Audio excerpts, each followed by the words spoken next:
Good afternoon, could you start by telling the viewers your name, please? My name is William Cave, that's C-A-V-E. Okay, and which age category are you playing in Over today? 70s. Okay, and what's your working football club name? My local football club name is Middlesbrough FC. Okay, and what's your preferred position? Defender. And, okay. First off, congratulations and celebrations on being chosen to represent your country. Yep, excellent. What's your favourite memory of Jack Charlton? Oh, the World Cup, obviously. I went to see it, but I couldn't get tickets, so I stayed outside of Wembley and listened to the roar. But I watched him play against Scotland, and he got fouled and injured, but he went to play centre forward, and he caused a lot of problems with his height.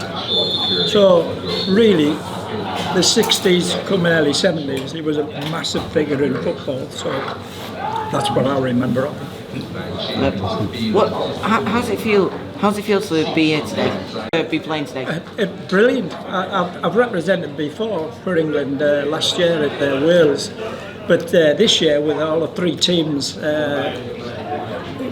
in preparation for the European Cup in October, there's more feel to it, and this local club here, the ground and everything, it's magnificent really, and it's quite a nice personnel and distancing going on, so in this troubled time I think it was fantastic. Can you tell us a bit about your background? Were you a sporty person when you were? What sports did you play? All sports. I've played, I've run, I've played football, I've swam. My running kept me fit even now, it keeps me fit. I've done several marathons and several half marathons and lots of 10Ks, but I played football in the UK, in Germany and in Greece and in Libya and in UAE for various sort of semi-professional amateur clubs, and so that's kept me fit also while I was working in them countries. So. When did you first get involved with walking football? About 5 years ago. I was reading a local paper and there was an advert for people to go and play walking football, and that was my initial introduction into walking football, and I thought at my age then, so I would have been about 66, 67. I thought, why not? I'll give it a go. And I was hooked. From day one I was hooked. And it just blossomed from there. Playing for a local team. And then we represent Middlesbrough, and then we represent our own area now, which is called Grangetown. And in our first year we got to St George's in the farmhouse up in first year. So, but we were all known to each other as football from various areas. You know, we played local league and then which is called Teesside League and then Northern League. You know, so yeah, it's a very emotional area for football, local football. Oh, yeah. So that's how I got it. So how has the coronavirus pandemic impacted your life, and how does it feel to get back on the pitch again? So the first and foremost thought in your mind is it ever going to happen again? Because of all the lockdowns and all the rules that go with lockdown, sort of isolating. I was lucky where I live. I could go out to my front gate and 10 metres away is a pathway through green fields and what have you, so I ran every day or every other day if possible. But apart from that, I think it was to the day something like 8 weeks before we kicked the ball again, you know. So although I was kicking the ball in the garden, you know, it's not the same. So the very first meeting was about 3 weeks ago, I would say, and it was like rebirth. It was so good. Okay, so has your club started up again, and if so, how are they dealing with the training sessions after returning after the lockdown? We have one neutral, one free evening. That means anyone can go and play, and on the invite, and 2 club meetings per week. So that's 3 meetings, 3 nights per week. About 1.5 hours. So when I first started back and I hit 3, I was a little bit sore, obviously, but I was dead excited again. It was like being a child again. There was no walking football; it was all running. Running football. Yeah, till we got after about 2 weeks, it all slowed down again. So it was just excitement. Right. What do your family and friends think about you representing your country? What have they said about it? They all can't believe it. My 2 grandchildren, a boy and a girl, one's 11 and one's 13. When I won my first cap and I showed them my cap, they were like, horror, So he's a rugby player, the boy. He's 13 this year, and he's from Leicester, so he's rugby union mad. But he looks for everything in walking football, especially if I'm playing. So, and everybody generally is amazed that people over 60, let alone over 70, can still play football. At the last trial we were in, the people who were watching didn't believe that we were all 70-year-old or over. So, what's the one thing that you enjoyed the most about walking football?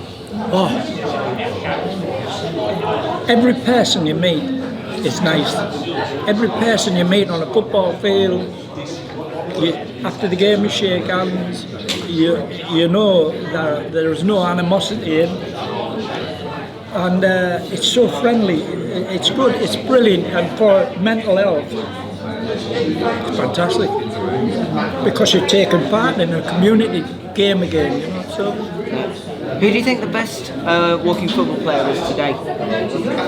Well, that's very hard to say, but in my group, in the over 70s against Ireland, because there's only one team, there's not the shadow teams like the 50s and 60s. I would say in our team would be Trevor Dale, a lad called Trevor Dale from Barnsley. Plays for Leggy Mambos, they were a very good team. I would say he made the difference today for us to win the game. I think he made, because I'm a defender, I don't see the glorious bits. I might pass the ball to him and he scores. But he has to score, you know what I mean? It's not a question of, he's missed the ball, go back again. No, he scores. If you give him the ball in the right place, he will score. So. What is your favourite pastime besides, of course, the most legendary, most inspirational, most brilliant sport ever, walking football? My favourite pastime is running, and the reason being is, although isolation is meant to keep it free from contact with anybody, so you can't pass on the COVID. In running, you're on your own, so you're free. And you can go as fast or as slow as you like, and you can go as long or short as you like. So that really, I feel really good after running. What's your favourite note to take away / restaurant meal? My favourite meal at restaurant. Well, I've lived in that many areas in Europe. I would say I'll go plain and say a steak, especially if it's done over charcoal.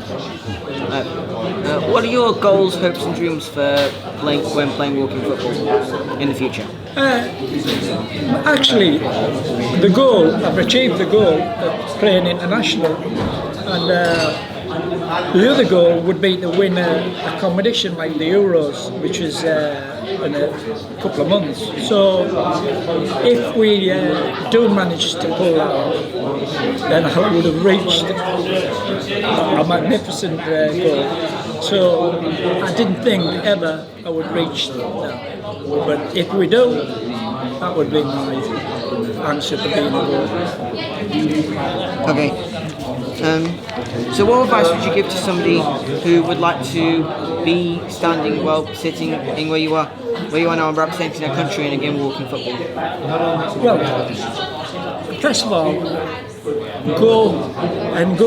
Most clubs will have a free evening where anybody can attend, and probably you go there, and then you play. You get a bit of training and exercise and stretch the muscles so you don't go on cold, and then play a game.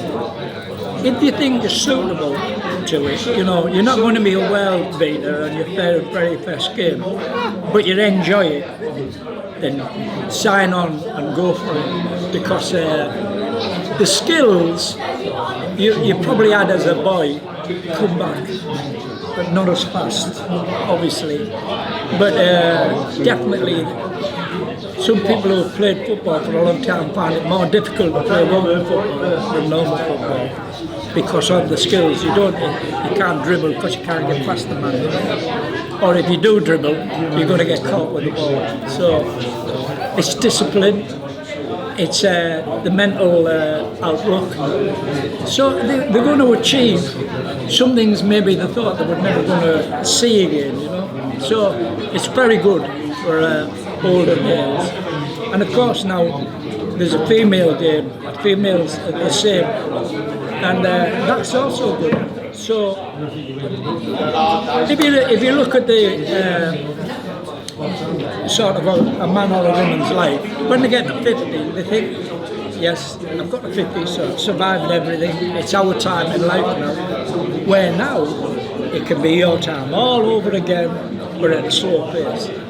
So that's what I get. Well, thanks so much for taking the time to be interviewed. And on behalf of everyone at Walking Football Limited, we wish you a happy and healthy time playing walking football. Thank you very much. Thanks very much.